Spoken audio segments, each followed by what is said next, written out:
Well, let's start with the tour because, first of all, I don't give too much credence to names, but United We Rock is kind of cute because honestly, outside of music, there's very few things that Americans unite on anymore. So, so let's start there. You and some friends are going out on tour. We're already on tour. We're a week into it. I think we started about a week ago. And, I've known these guys for decades. We played together. Tommy Shaw and I have written and recorded songs together. REO back in the 70s was on bills with the Eagles. And so I've known Kevin and those guys for a long, long time. And it just seemed like such a fun, easy way to go out and work this summer and put together a show that's almost 4 hours of hits. From the beginning of the show to the end of the show is just like hit after hit after hit after hit.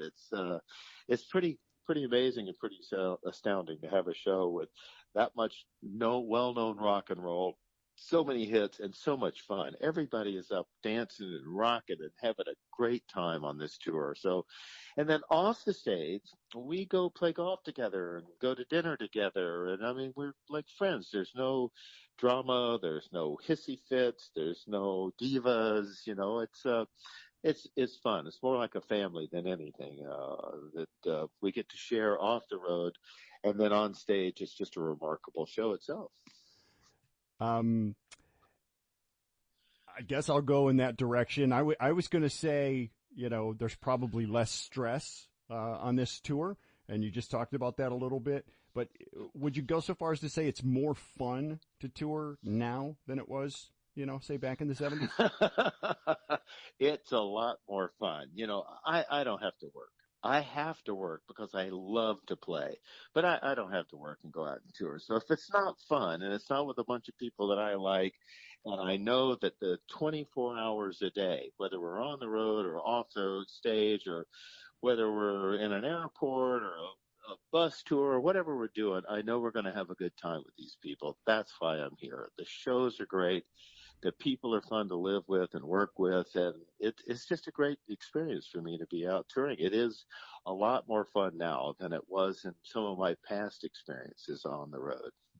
That is a good thing.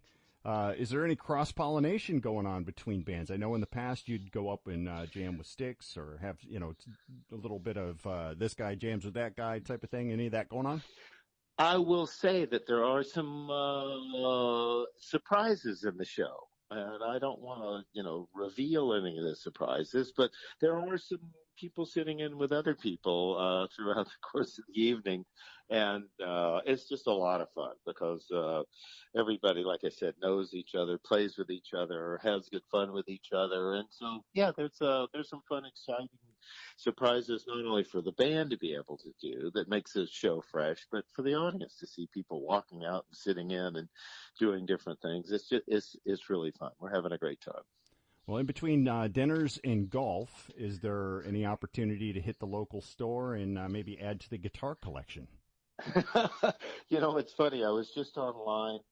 There's this guitar shop called Reverb where you can go online. And just before did this interview, I was there and oh my God, I've got to call this other interview, the one just before you. I was shopping online for guitars that I just don't need. I've got like 300 of them and are close there too. And I think it's around 300. It might be more. I don't know.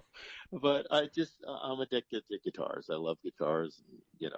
When I couldn't afford them, I just couldn't wait to get my hands on them. And now that I can afford them, I still can't wait to get my hands on a new guitar. So, yes, I shop online. I go into different pawn shops occasionally on the road if I'm in an area that might have a choice piece here and there and take a look at it. And yeah, I still collect guitars, you bet.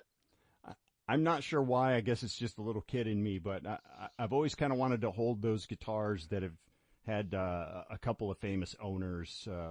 For instance, there was a Jimi Hendrix guitar that he gave to Frank Zappa, and now both of them are gone. I would love to hold that and just see if there's still magic in it. There was the Gary Moore Les Paul that was owned by Peter Green once upon a time. Do you have any guitars that were owned by other musicians along the way? Oh, wow. Not famous musicians, but obviously any used guitar that I. Sample complete. Ready to continue?